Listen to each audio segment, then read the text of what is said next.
Muy bien, pues nuevamente reitero las palabras de bienvenida para todos al comenzar el paso número 7 de Nueva Vida en Cristo, el nivel 4 en el que estamos estudiando, y otra de las mentiras con las que los creyentes nos dejamos engañar, expresada en una forma personal, pero todo el mundo lo hace, ¿no?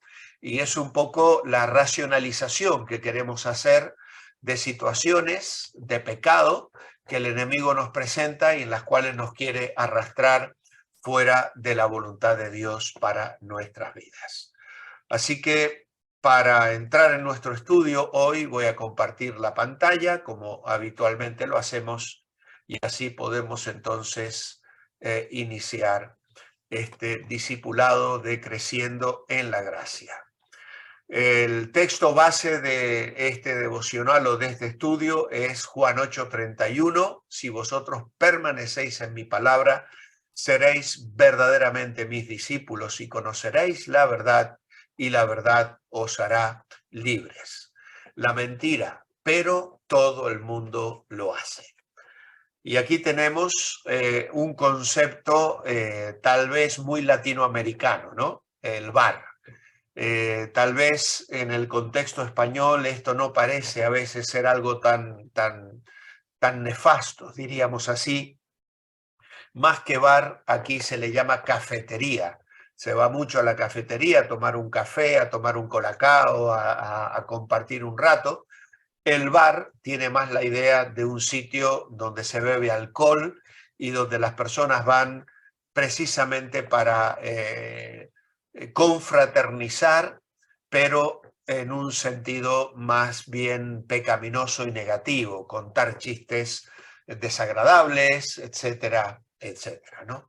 Entonces, con esta imagen entramos en la mentira. Todo el mundo lo hace. ¿Por qué voy a ser diferente? No puede ser tan malo si es tan popular. Los amigos de aquel que quiere vivir una vida santa le dicen, no sea tan fanático, relájese. ¿Es que te crees mejor que nosotros? ¿Vale? Entonces son argumentos con los que se nos trata de seducir. Es incómodo ser diferente. No es fácil nadar contra la corriente. A veces seguimos al mundo por presión de otros, pero a veces lo hacemos simplemente porque nos atrae y ni siquiera analizamos si es pecado o no. Vamos a apuntar algunos ejemplos de prácticas populares en nuestra sociedad que la gente justifica diciendo, pero todo el mundo lo hace. Yo, que ya he dado este discipulado a algunas otras personas, tengo apuntadas algunas cosas y luego os voy a dar la oportunidad para que abráis vuestro micrófono y quizá apuntéis alguna más. Yo he puesto, por ejemplo, aquí fumar porros. Los porros aquí en España son cigarrillos con un poquito de droga, ¿no es cierto? O podríamos poner simplemente fumar. Eso también es una cuestión bastante cultural. En los países latinoamericanos, el concepto de las iglesias evangélicas, fumar es un pecado absoluto, porque entendemos, y yo me crié con esta enseñanza, que el fumar perjudica la salud. Y por lo tanto, si yo fumo, ya estoy contraviniendo el llamado a la santidad y el administrar mi cuerpo de una manera santa. Sin embargo, tengo que aclarar que en el contexto europeo, el fumar no es a veces algo que se le considere tan negativo. De hecho, hay lugares donde beber cerveza, por ejemplo, que es una bebida alcohólica, se considera pecado, ¿no? Hay otros lugares donde, por ejemplo, usar barba ya también era una cuestión que se la consideraba pecaminosa. Algunos países latinoamericanos se lo identificaba con ser rebelde políticamente, ¿no? Eh, grandes hombres de Dios como Hudson Taylor o el propio Spurgeon. Por ejemplo, Spurgeon fumaba, ¿eh? Y de hecho fumaba en pipa. Y hay fotos de él con la pipa, ¿no? Y fue un pastor que predicó el evangelio y ganó a miles de británicos y de personas en todo el mundo para Cristo. Aún hoy sus mensajes siguen siendo una fuente de inspiración y de bendición para muchos, ¿no? Yo cuando llegué aquí hace 29 años, van a ser ahora, me encontré con que ancianos que habían sido responsables de la iglesia que yo vine a pastorear habían fumado. Sus hijos ahora no lo hacían, pero sus padres habían sido fumadores, ¿no? Y habían miembros de la congregación que fumaban. En fin, pero bueno, esto, como vemos, entiendo personalmente que es mejor no fumar, ¿vale? Personalmente, ¿no? Eh, con respecto a beber alcohol, el otro día, de hecho, puse una foto del grupo de hogar y una persona me hizo una pregunta porque en la fotografía se ven unas botellas. Aquí los creyentes no solo beben vino, hacen vino en sus casas. Casi todos los hermanos tienen viñas y les encanta trabajar vino. Es un vino con un bajo contenido alcohólico, pero es parte de la cultura, ¿no? Sin embargo, en países como América del Norte, por ejemplo, beber alcohol está completamente visto como algo pecaminoso.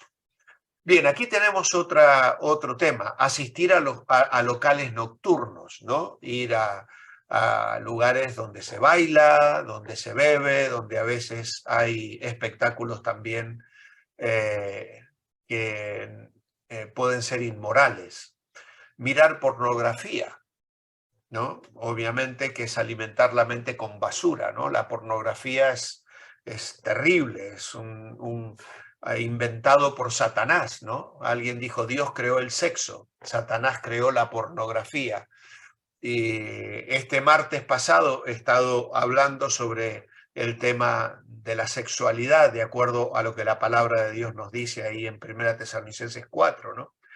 Mirar pornografía realmente es algo que lamentablemente mucha gente lo hace. Esta semana he estado viendo en los informativos hablando de cómo los adolescentes consumen pornografía, porque la tienen gratuitamente en los móviles, ¿no? Y eso hace que se estén produciendo ahora, aquí en Europa, violaciones en manadas de menores. Menores de 12 años, 13 años, violan a sus amigas de 11 años, 12 años, y de acuerdo a la ley en España no se les puede juzgar, son inimputables, es decir, no se les puede condenar ni juzgar, ni mandarles a un reformatorio, ni hacer absolutamente nada con ellos. A los padres sí, a los padres sí se les podría caer algún tipo de pena, pero no al niño, ¿no? Y sin embargo estamos viendo esto en la sociedad actual. Chicos que amenazan a niñas, las violan en grupo y luego las tiran, las dejan tiradas como un trapo sucio, ¿no? Tremendo, es absolutamente tremendo lo que la pornografía está haciendo en nuestros adolescentes. Luego, tener relaciones sexuales fuera del matrimonio. Obviamente, esto ya es algo que vamos, prácticamente todos los noviazgos hoy, en cuanto un chico y una chica se ponen de novio, ya sienten que tienen libertad para ir a probar el sexo, ¿no? Y tener relaciones sexuales. Es algo que la sociedad fomenta y de hecho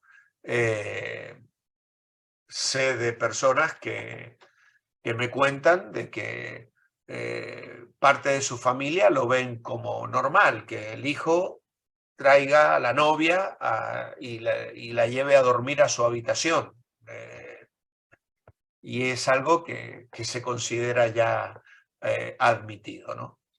Así que bueno, vivimos en un mundo realmente donde los creyentes vamos a ser presionados por muchas de estas cosas. ¿Alguna cosa que querráis agregar, que pensáis que se me quedó fuera? Porque no están todas, obviamente. Si alguien quiere rápidamente compartir algo. Silvia, adelante.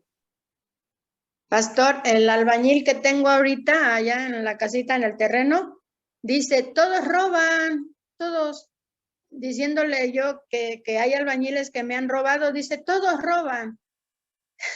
Claro, Entonces, no es confiable. lamentablemente, esa es otra cosa, ¿ves? Aquí todo el mundo engaña. La mentira campa a sus anchas en los negocios, en los trabajos, en todo, lamentablemente.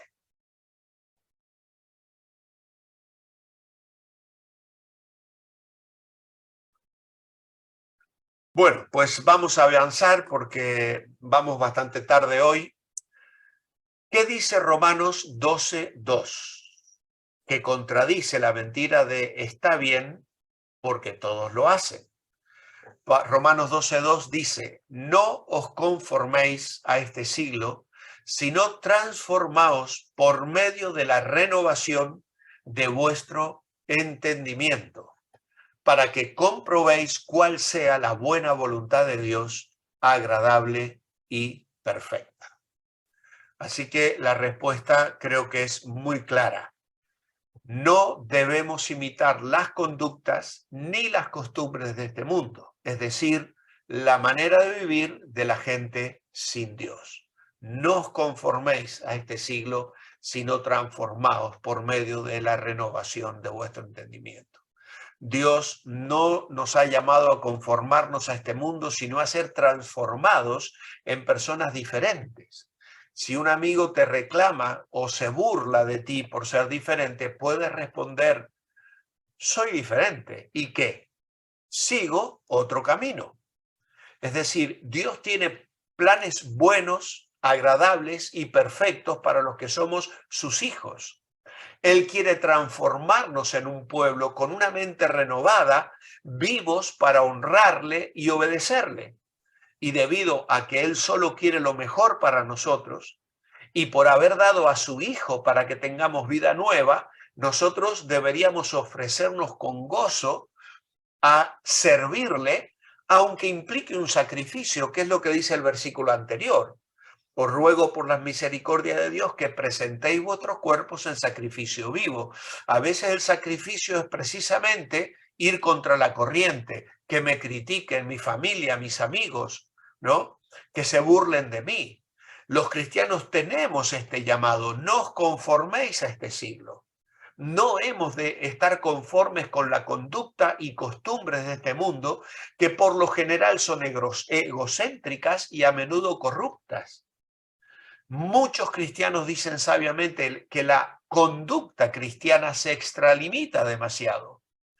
Nuestro rechazo a formar parte del mundo, sin embargo, debe ir más allá del nivel de conducta y costumbres. Debe estar firmemente arraigado en nuestras mentes, transformados por medio de la renovación de vuestro entendimiento. Es posible evitar muchas de las costumbres del mundo y no abandonar el orgullo o la codicia, el egoísmo o incluso la arrogancia. Solo cuando el Espíritu Santo renueva, reeduca y reorienta nuestra mente, somos completamente y en verdad transformados. Para ser diferentes, dice aquí, es necesario renovar su mente. Esto tiene que ver con nuestra manera de pensar. En Efesios, Pablo lo va a llamar el espíritu de vuestra mente. Y la palabra espíritu ahí en Efesios 4 aparece con minúscula. No se trata del Espíritu Santo, se trata de mi enfoque de vida, de mi manera de pensar. ¿Y cómo puedo renovar mi mente?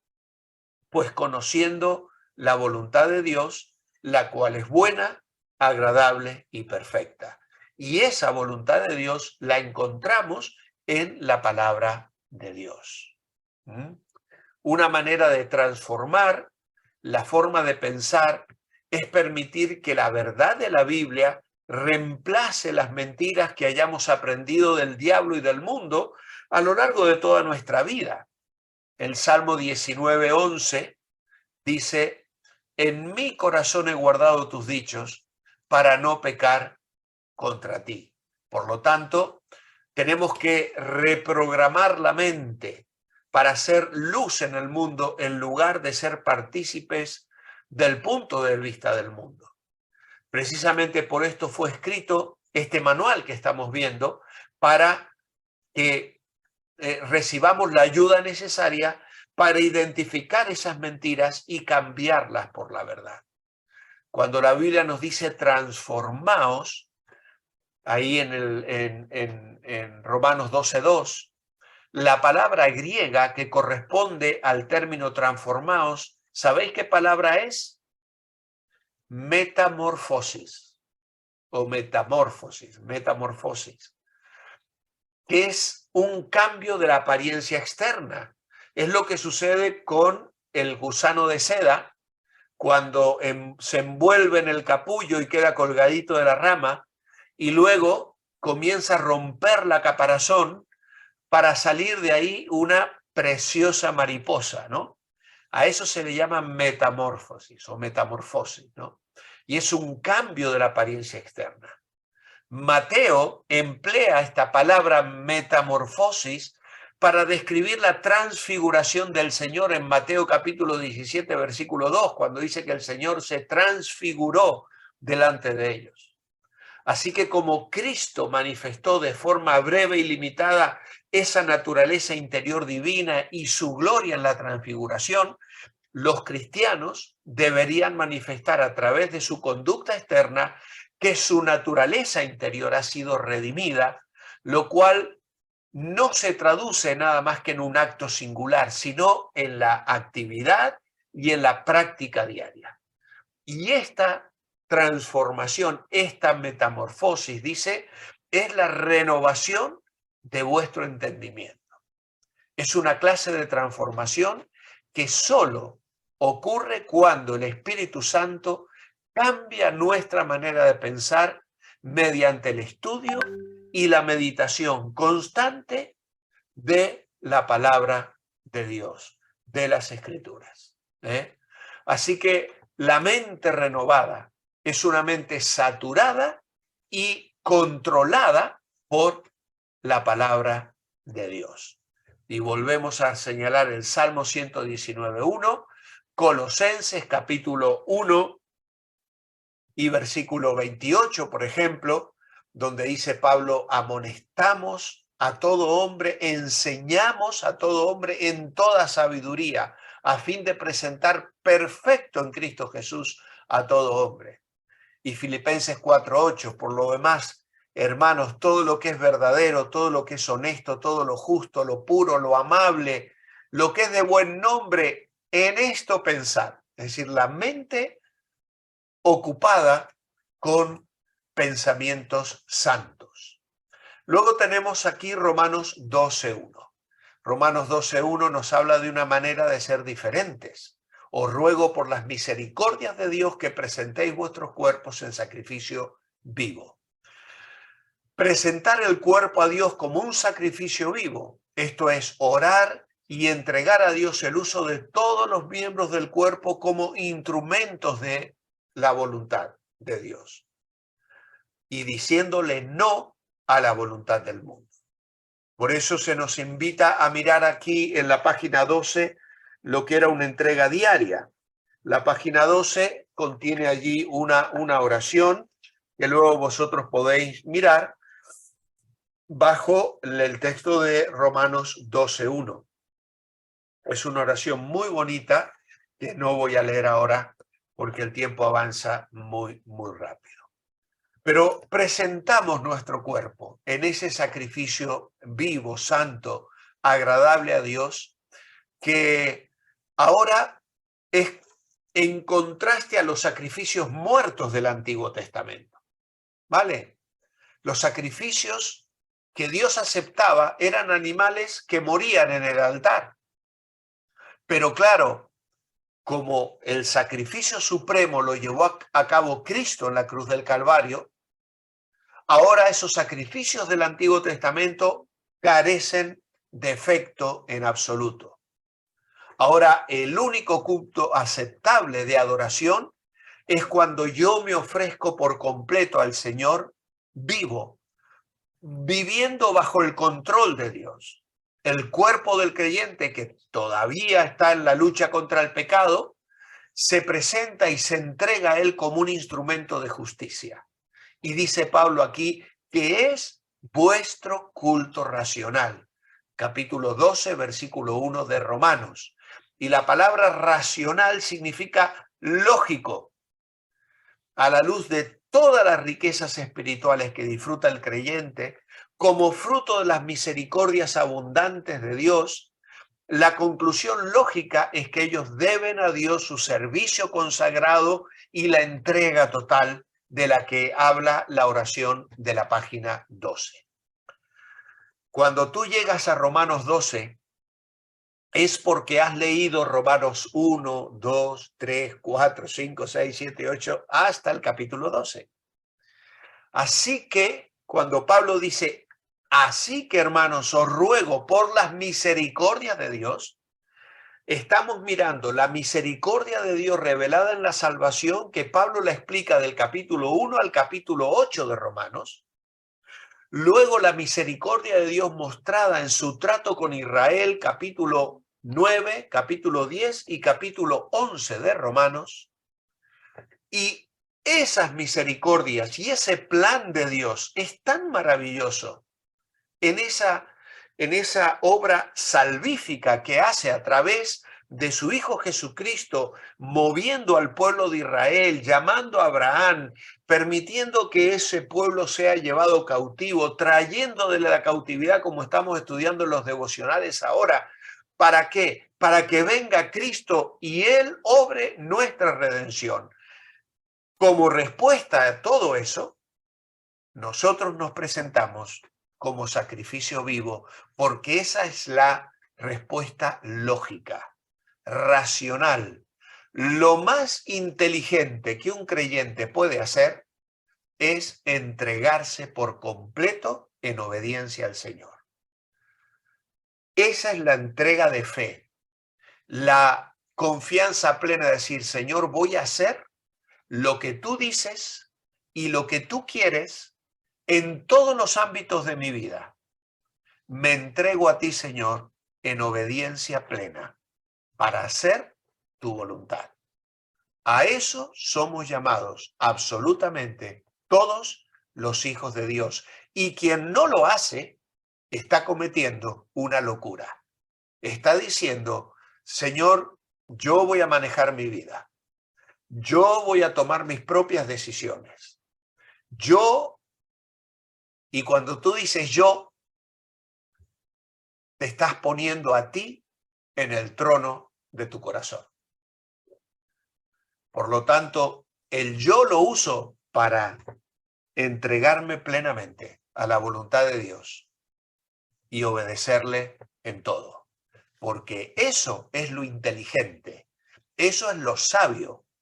Por eso Proverbios dice, el principio de la sabiduría es el temor de Dios. Agradar a Dios, obedecer a Dios. Eso es lo lógico, es el culto racional. Cualquier otra cosa es una locura. Que el Señor nos guarde de meter la pata de tal manera en nuestra vida cristiana. ¿Qué dice Mateo 7, 13 y 14? Entrad por la puerta estrecha, porque ancha es la puerta y espacioso el camino que lleva a la perdición, y muchos son los que entran por ella, porque estrecha es la puerta y angosto el camino que lleva a la vida, y pocos son los que la hallan. Por lo tanto, ¿a dónde le lleva el camino ancho? Pues es un camino que lleva a la perdición eterna. Representa a todas las religiones. Me ha faltado una I ahí, religones, me salió. Perdón, tengo que corregirlo. Religiones por obras y autojustificación. es un camino que lleva a la perdición eterna, representa a todas las religiones que ofrecen un camino de autojustificación por las obras. Esfuérzate, vete a tal lugar, haz ciertos sacrificios, tienes que pagar tanto para ganar el cielo, ¿no? Pues la puerta a la vida eterna es estrecha. Y esto no significa que sea difícil ser cristiano, significa que hay muchas maneras de vivir la vida, pero un solo camino para vivir eternamente con Dios. Creer que Jesús es el único camino al cielo, porque solo Él murió por nuestros pecados y nos hizo justos delante de Dios. Vivir a su manera puede no ser fácil, pero es bueno y correcto. Tanto la puerta estrecha como la ancha se ofrecen como vías para llegar al reino de Dios. Y la humanidad debe elegir entre estas dos vías. La puerta estrecha es la fe únicamente en Cristo, pequeña, precisa. Esta representa la verdadera salvación tal cual Dios lo ha dispuesto y conduce a la vida eterna. La puerta ancha representa todas las religiones por obras y autojustificación sin una única vía, pero conduce al infierno, no al cielo. Dice el Señor, angosto es el camino. Cristo continuamente enfatiza la dificultad de seguir ese camino. Él dijo, en el mundo tendréis aflicción. No es fácil seguir a Cristo. No es fácil, pero contamos con la presencia de Dios. Por eso Pablo visitaba a los creyentes dándole ánimos en Hechos 14:22 y les decía que permaneciesen en la fe y les decía es necesario que a través de muchas tribulaciones entremos en el reino de Dios. Jesús les dijo, os expulsarán de las sinagogas y viene la hora cuando cualquiera que os mate pensará que rinde servicio a Dios. En Juan 15:18 dice, si el mundo os aborrece, sabed que a mí me ha aborrecido antes que a vosotros. Ahora, la salvación no es por este sufrimiento ni por este sacrificio. La salvación es por la gracia sola, pero el camino no es sencillo. Se necesita el conocimiento de la verdad, arrepentimiento, sumisión a Cristo como Señor y el deseo de obedecer su voluntad y su palabra. Tenéis allí en un cuadrito en el costado de vuestra manual con la ilustración del salmón. En las aguas frías de muchos ríos nada el salmón. Nace en los arroyos de agua dulce y migra río abajo hacia el mar. Pasa peligros y solo algunos alcanzan su destino en las aguas saladas del océano. Después de unos años ya grandes siente el llamado de regresar a su arroyo natal. El viaje es duro, es una lucha contra la corriente, las cataratas, depredadores y otros obstáculos. Cuando alguna cascada bloquea su paso, salta una y otra vez hasta vencerla. Por fin llega a su destino a poner sus huevos y a morir, dando luz a una nueva generación. Ahora, ¿qué pasaría si el salmón no quisiera nadar contra la corriente? Quedaría en el mar sin poder reproducirse. Sería el fin de su especie. ¿Qué pasa con el creyente que no nada contra la corriente del mundo? Pues yo he puesto allí esta respuesta. Pierde poder, no tiene testimonio y no se reproduce. Así que, amados hermanos, somos llamados a un compromiso, a una entrega, a una consagración. No sea como el noble salmón, sea como el noble salmón que lucha contra la corriente con persistencia. A esto es a lo que el Señor nos ha llamado. Apunte algunas áreas donde está siendo presionado actualmente a moldarse al mundo, sea específico. Bueno, aquí tenéis que llenarlo de forma personal. ya no lo puedo llenar yo, porque a cada uno puede estar pensando, bueno, esto es lo que a mí me presiona, esto es lo que el diablo usa, esto es lo que está Satanás tratando de engañarme, mi familia, mis amigos, mi vecino, una amiga muy querida, pero que no cree en Cristo y que me critica y que a veces se ríe de mi fe. Cada uno puede saber de qué manera el mundo presiona para que sigamos la corriente del mundo. Primera de Pedro, capítulo 2 y versículo 11, compara al creyente con el extranjero y el peregrino. Dice, amados, yo ruego como a extranjeros y peregrinos que os abstengáis de los deseos carnales que batallan contra el alma. Dice, explique lo que significa decir que usted es un extranjero y un peregrino. Pues que soy un extranjero significa que no soy de un lugar o un país. Y peregrino, que solo estoy de paso. Estoy en tránsito. Así que en esta sección de Primera de Pedro, Pedro llamó a sus lectores a una vida justa en un mundo hostil. Los cristianos son extranjeros en una sociedad secular. ¿Por qué? Porque su ciudadanía está en el cielo. Los cristianos pueden ver sus obligaciones en el mundo desde 3 puntos de vista. Si leemos el contexto de todo este pasaje, el versículo 11 y 12 nos habla de peregrinos. Luego el versículo 13 al 17 de este capítulo, que no lo vamos a leer ahora, nos habla de ciudadanos. Dice, someteos a toda institución humana, ya sea el rey como superior, a los gobernadores. El domingo pasado estuve hablando con una pareja que no está casada porque pertenecen a una etnia que le da igual, ellos se casan por sus ritos propios y ellos no le ven importancia a casarse con un papel en un juzgado. Y precisamente le citábamos Romanos 13 y esta cita de Primera Pedro para explicarles que tenemos que someternos a los gobiernos que están sobre nosotros. Y luego el versículo 18 al 20, aquí criados, están sujetos, habla de los empleados, que tenemos que trabajar y responder adecuadamente. Ahora, Cristo estableció un ejemplo para que vivamos, aún en un medio ambiente hostil, una vida agradable a Dios. Y dice Pedro, que os abstengáis de los deseos carnales que batallan contra el alma. Esto sería, manténgase alejado de los deseos carnales. Si yo quiero tener una influencia piadosa en el mundo para la gloria de Dios, debo vivir de una manera disciplinada, evitando los malos deseos de esa naturaleza caída, tanto en mi vida privada como pública, porque los deseos de la carne, que incluye más que las tentaciones sexuales, batallan contra el alma.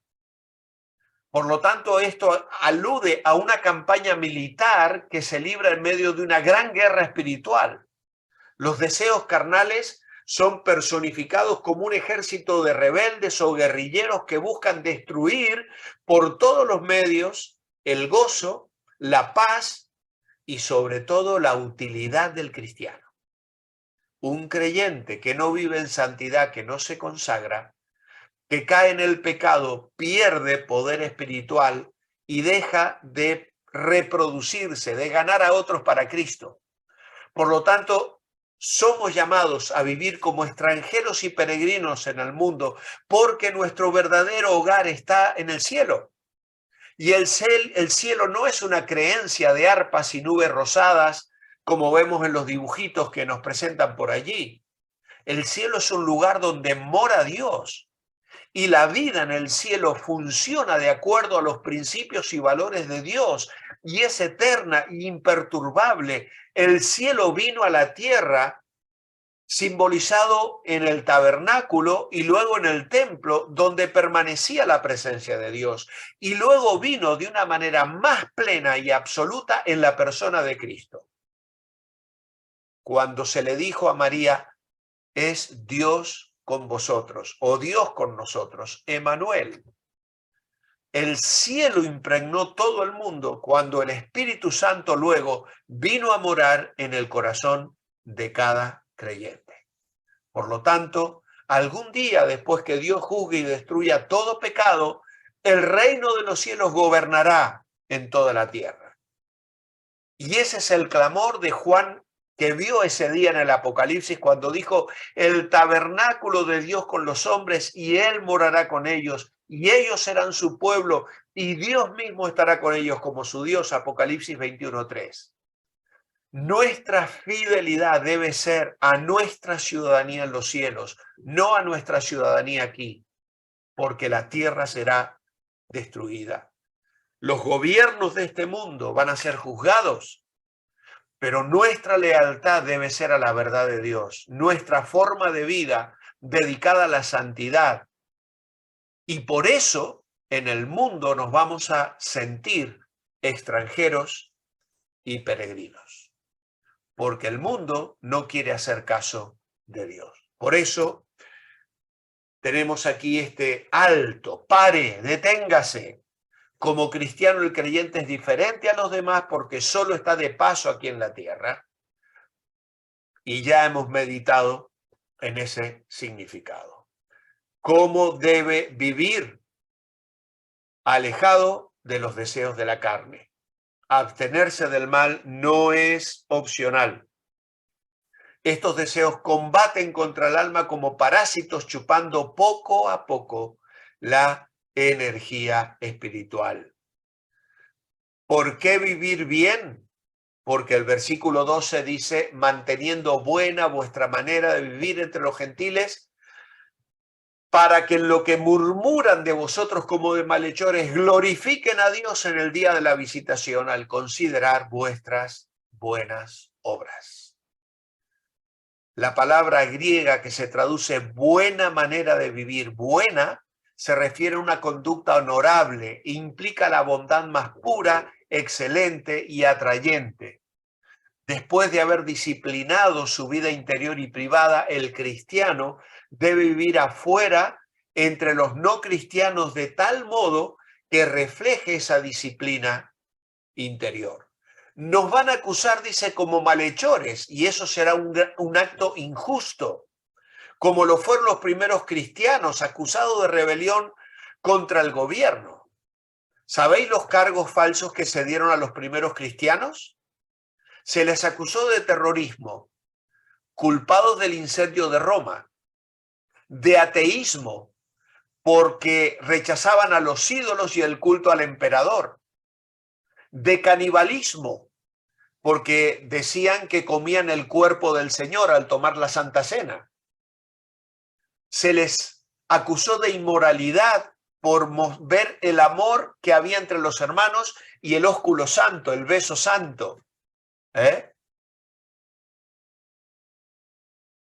Y luego se les acusó de perjudicar el comercio y el progreso de la sociedad, movilizando a los esclavos a una insurrección masiva. Pero vosotros veis que en el Nuevo Testamento no se llama a los esclavos a otra cosa que a servir a sus amos con respeto y reverencia, porque obviamente tardaron siglos para que el Evangelio transformara la perspectiva del mundo en cuanto a la esclavitud, pero finalmente lo hizo. Por lo tanto, tenemos que saber que el mundo no nos va a comprender y nos va a criticar y nos va a juzgar injustamente, pero en el día de la visitación, cuando Dios se acerque a los pueblos y a las naciones para juzgarle, allí el mundo reconocerá que hemos glorificado a Dios con nuestra vida. Filipenses, capítulo 2, versículos 15 al 16. ¿Qué nos dice esta hermosa cita bíblica? que seáis irreprensibles y sencillos, hijos de Dios sin mancha, en medio de una generación maligna y perversa, en medio de la cual resplandecéis como luminares en el mundo, asidos de la palabra de vida, para que en el día de Cristo yo pueda gloriarme de que no he corrido en vano ni en vano he trabajado. Así que Dios nos llama a ser intachables y puros en medio de una cultura malvada y perversa, brillando como una estrella que todos puedan ver. Mantengan alto la palabra, permitiendo que la Biblia sea su guía siempre. ¿Acepta el reto de brillar? Pues obviamente espero que cada uno de vosotros ponga una marca sobre el sí. Y medite cuál es un ejemplo práctico de cómo podría brillar para Dios. Y esto es algo que cada uno de vosotros debe responder. El Salmo 1 nos instruye cómo vivir en un mundo lleno de maldad. ¿Qué es lo que el hombre justo evita? Bueno, el Salmo 1 también es un salmo precioso que muchos hemos memorizado en nuestra niñez. Bienaventurado el varón que no anduvo en consejo de malos, ni estuvo en camino de pecadores, ni en silla de escarnecedores se ha sentado, sino que en la ley del Señor está su delicia. Y aquí tenemos una larga respuesta. El Salmo 1, ¿qué es lo que el hombre justo evita? El consejo de malos, el camino de los pecadores, el sentarse con los escarnecedores o los que se burlan de la fe y la espiritualidad santa. Esa es la idea que tiene el Salmo. Así que os doy allí un tiempo para que copiéis esta larga respuesta. ¿Qué es lo que el hombre justo evita? Según el Salmo 1:1, el consejo de malos es oír lo que ellos nos aconsejan, el consejo que viene de ellos, el camino. Es decir, cuando ya escucho el consejo, ya comienzo en la práctica, comienzo a recorrer un sendero que es por el que la corriente de este mundo me quiere llevar, y finalmente el sentarse en la silla es ya disfrutar de amplia comunión con un entorno pecaminoso que niega, se burla y menosprecia a Dios y a su palabra. El justo no sigue el consejo ni el camino de pecadores, ni se sienta con los que se burlan de la fe y la espiritualidad. Para no andar con los demás, ¿qué hace el justo? Pues meditan la palabra de Dios de día y de noche, es decir, todo el tiempo. Meditamos en la palabra de Dios, dice el verso 2, sino que en la ley del Señor está su delicia y en su ley medita de día y de noche. ¿Cuánto tiempo dedica usted a la palabra? Yo ya no he contestado nada allí, porque yo sé las horas que dedico día tras día. Vosotros, cada uno, podéis decir el tiempo que dedicáis a la palabra de Dios. Así que aquí en este hermoso salmo, el escritor ensalza el gozo de obedecer a Dios y no escuchar a los que desacreditan o ridiculizan.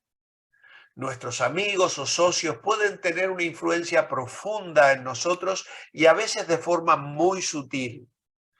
Y si insistimos en tener amistad con los que se burlan de lo que Dios considera importante, nos vamos a ver llevados hacia el pecado y nos volveremos indiferentes a la voluntad de Dios. Y esa actitud es igual a la burla. La pregunta es, ¿tus amigos te edifican en la fe o la destruyen? La debilitan. Los amigos verdaderos son aquellos que nos acercan, que nos empujan a Dios. Y eso es lo que debe mover nuestros corazones. El Salmo continúa en el verso 3, y el que medita en la palabra, nos dice, es como un árbol fructífero junto a un río firme, fuerte y fructífero. El que sigue el camino popular es comparado con un arbusto seco que es arrebatado por el viento. O sea, el resto del Salmo 1 será como árbol plantado junto a corrientes de agua, que da su fruto en su tiempo y su hoja no cae, y todo lo que hace prosperará. No así los malos, son como el tamo que arrebata el viento, que no se levantarán en el juicio ni los pecadores en la congregación de los justos, porque el Señor conoce el camino de los justos, mas la senda de los malos perecerá. Ahora mismo cierre los ojos e imagine al árbol junto al río y el arbusto la paja seca. ¿Puede ver la diferencia entre los dos? Es un lindo ejercicio. ¿Cuál representa la vida que usted lleva actualmente? Eso lo tenéis que contestar vosotros. ¿Cuál vida quiere? ¿Hay algún mal consejo o ejemplo que estés siguiendo? Si algo detectas que está siendo un camino que estás siguiendo por la presión de algún ser querido, de un amigo, pues tienes que reflexionar y modificar esto en tu vida personal. Escriba falso o verdadero. Es la tarea con la que generalmente comienza la lección y que nosotros la terminamos. ¿El cristiano está llamado a vivir una vida diferente a la de los demás? Obviamente que sí. El mundo ofrece mucha diversión, pero esta es pasajera. Claro que sí. Temporal, vacía, hueca. Muchos cristianos son gente rara, parecen de otro planeta. Pues sí, lamentablemente el mundo nos mira y nos considera a veces personas extrañas, que estamos fuera de la voluntad o de que vivimos de una manera rara. ¿Pero qué tiene de malo? Cuando hay algo que quiere hacer pero no está seguro si debe hacerlo o no, pregúntese, ¿qué haría Cristo? ¿Qué le dice su conciencia? Si su conciencia está limpia, ¿por qué trata de justificar su comportamiento diciendo, pero todos lo hacen? Mira, cuando tú dices, pero todos lo hacen, ya hay algo raro en esa propuesta que se está presentando a la decisión de tu voluntad. Así que, ojo con la mentira y la excusa, todos lo hacen. Ahora sí, vais a tener que trabajar un poquito más. Romanos 12:2 es el texto para memorizar esta semana. No os conforméis a este siglo, sino transformaos por medio de la renovación de vuestro entendimiento para que comprobéis cuál sea la buena voluntad de Dios, agradable y perfecta. Podéis estudiarla en la Reina Valera o en la Nueva Versión Internacional, que es el texto de más abajo. No se amolden al mundo actual y es un vocabulario más actualizado, ¿vale? Así que con esto llegamos al final de esta clase, que entiendo es muy interesante. Que el Señor añada su más rica bendición. Tengo saludos de Encarna desde Sevilla, que no se ha podido conectar, y de Javier, que se ha tomado unos días de vacaciones y por tanto avisó que no estaría esta noche. Así que nada, hermanos, que el Señor nos bendiga.